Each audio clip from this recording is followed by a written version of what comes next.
Good morning, everyone, and welcome to Heroes of the Faith, Unit 6-4, Words of the First Century. All right, so today we're going to be talking about, I just kind of remind us that the Bible is written for us, not to us. And so we'll be looking at some of the situations and structure of the first century time and how the writers wrote to them about those things they were going through. But we're also going to remember that we can also learn from the things they were saying and apply it to our own lives. And again, because it's meant to be a message of the gospel and of love throughout all ages. And then we will complete today's work with doing a handout called Words of the First Century. And I'll explain what that handout indicates at the end of this video. All right. So, the epistles were sent to particular churches or people who face unique set of struggles. We were overhearing conversations between two parties lived a long time ago. Unfortunately, we don't always understand the exact situation the writers were addressing. But the more that we know about the historical content, the better we'd be able to interpret the conversation. So, some of the things that they were dealing with was government, marriage, social status, and other facts that went into that.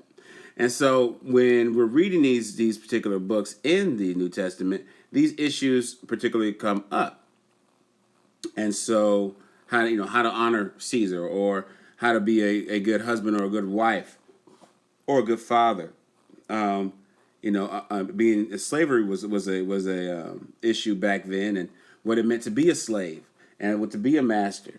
And things like that. And so what I kind of hinted at the beginning of the year, that sometimes we got to make sure that we're reading the epistles and the Bible, period, and looking at it as a historical book, because that's what it is. That's what it is.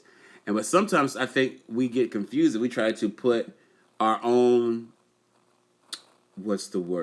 our own understanding of culture and things, our modern day understanding of things, into a biblical book.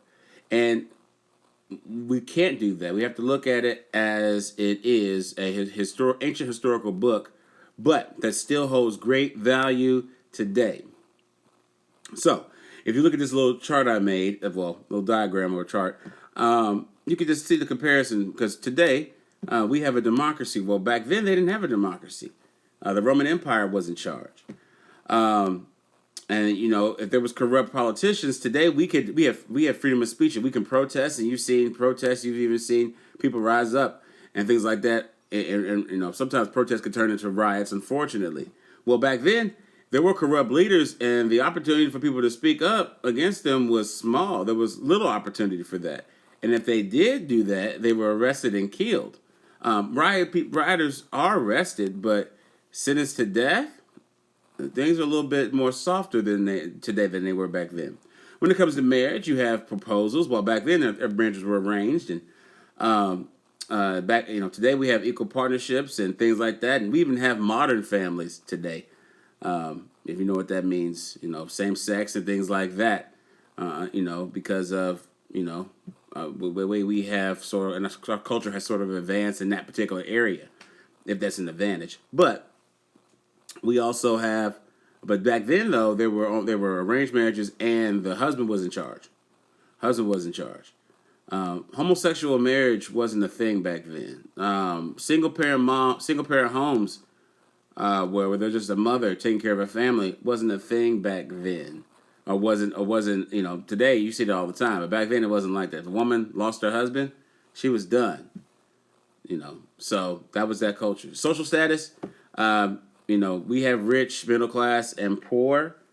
There was really no caste system. Somebody could be poor 1 minute and become rich in a few years just by saving money or, working hard, while someone who's rich could be poor in a matter of days.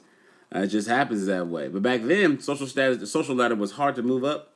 There was no middle class, but just basically rich or poor. One could advance in their social status, but it would take years and years of servanthood to do that. And then lastly, we have other facts like economics, trade, travel, entertainment. As you know, we have, we make money by stocks and bonds, big businesses, advanced travel. We have all these things that help make our life easier. But back then, I mean, they really only had two things, especially in small towns, was agriculture and trade. And that's how they got by. That's how they survived. Except for bigger cities, were known like Rome and Ephesus were known for their architecture, culture, theater roads, and aqueducts. And so all these things kind of shape the culture and the time of the first century.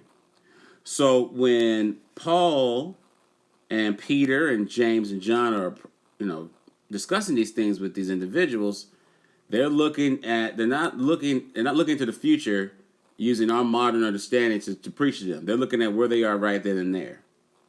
And that makes sense because they're reaching out to those people at that time. So again, just to clarify, we have to look at the epistles as they were directed and written directly to those people. Can we learn from what is being said? Most importantly, yes, but we have to look at it in that way. All right, so I told you this video was quick. So what I'm going to do is I'm going to go ahead and let you get started on the handout that you have. It's called The Words of the First Century. And when you're doing this, what you're going to do is you're going to do the following. I'll read the directions to you now so that you can pull this up and read them again to yourself. But you're going to read a passage. There's 5 passages that you're going to read. And what you're going to do is you're going to read the teachings of the first century church that's given to by Paul or Peter. And so basically you're going to address what Paul is actually saying to the church at that time. And then in the next column, it says teaching for the church of all time. So that's basically how are Paul's word applied to all of us through us today. So again, first column is teaching of the first century Christians. So what is Paul saying to them directly? And then the next part would be teachings for the church of all time. How can we take what Paul is teaching to them and apply it to us today? If that makes any sense. And again, if you have any questions, feel free to log back into Zoom and ask me. I'll be there. Again, this is due by the end of the class, so do the best you can to get this done. Other than that, the homework for tonight is in RenWeb. I believe it is page 116 and 117 in HGK. Other than that, you guys have a wonderful day, and we'll go over this handout together tomorrow. Take care.